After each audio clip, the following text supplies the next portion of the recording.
السلام علیکم ورحمۃ اللہ وبرکاتہ۔ نحمدہ ونصلی علی رسولہ الکریم، اما بعد فاعوذ باللہ من الشیطان الرجیم، بسم اللہ الرحمن الرحیم۔ رب اشرح لی صدری ویسر لی امری واحلل عقدۃ من لسانی یفقہوا قولی۔ ہر قسم کی حمد و ثنا اللہ جل جلال کی ذات کے لیے اور بے شمار انگت درود و سلام سید الکونین رسول الثقلین امام القبلتین جناب محمد رسول اللہ صلی اللہ علیہ وسلم کی ذات پر۔ سال میں ایک ماہ یعنی رمضان المبارک کے روزے رکھنے کے علاوہ ہر ماہ میں کچھ نہ کچھ روزہ رکھنا بھی طبی اور روحانی لحاظ سے بہت فائدہ مند ہے۔ روزہ سے انسان کے اندر تقوی اور پرہیزگاری جیسی صفات پیدا ہوتی ہیں جو اللہ پاک کو بہت محبوب ہے۔ اللہ پاک کا ارشاد ہے، یا ایھا الذین آمنوا کتب علیکم الصیام کما کتب علی الذین من قبلکم لعلکم تتقون۔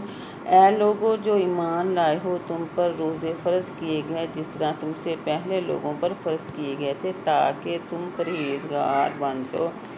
روزہ غلطیوں اور گناہوں کا کفارہ بھی ہے۔ حذیفہ کہتے ہیں کہ میں نے یہ بات نبی کریم صلی اللہ علیہ وآلہ وسلم سے سنی کہ آدمی کو اس کے بال بچوں اور مال اور پڑوسیوں کی وجہ سے جس فتنہ میں پڑنے کا امکان ہوتا ہے، نماز اور روزہ صدقہ اس کو دور روکے دیتا ہے۔ روزے سے جب انسان کی بہت سی برائیوں سے بچنے کی توفیق حاصل ہو جاتی ہے تو نہ صرف اس کا روحانی تزکیہ ہوتا ہے بلکہ جسمانی قوت بھی حاصل ہوتی ہے۔ مثلاً روزہ معدہ کی اصلاح کر کے جسم کو بیکار اجزاء سے پاک صاف کرتا ہے اور یوں موٹاپے میں کمی کا موجب بھی بنتا ہے۔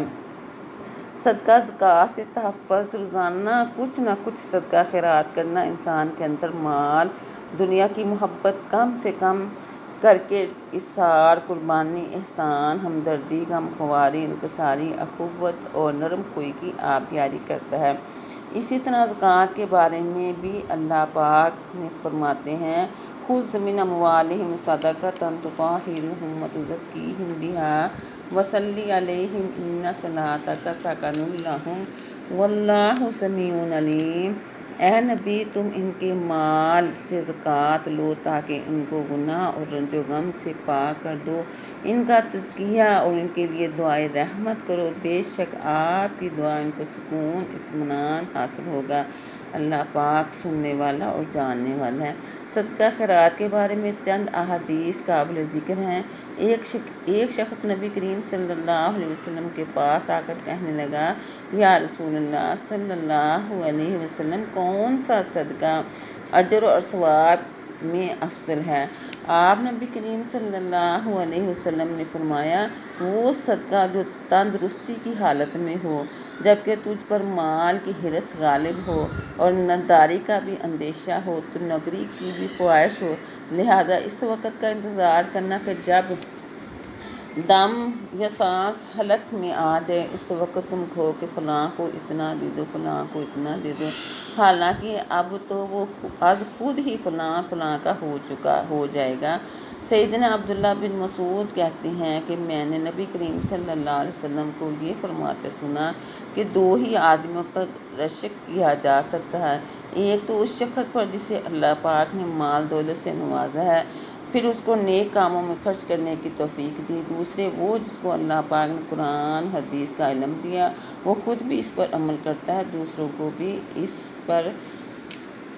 کو بھی سکھاتا ہے۔ علم پھیلانے کے حوالے سے جو شخص دینی علوم کی صنعت یا دنیا کی تعلیم کی ڈگریاں نہیں رکھتا، وہ مایوس ہونے کے بجائے جو بھی صلاحیت رکھتا ہے یا کوئی سا بھی ہنر جانتا ہو، اس سے دوسروں کو فیض یاب کر کے صدقہ کی فضیلت پا سکتا ہے۔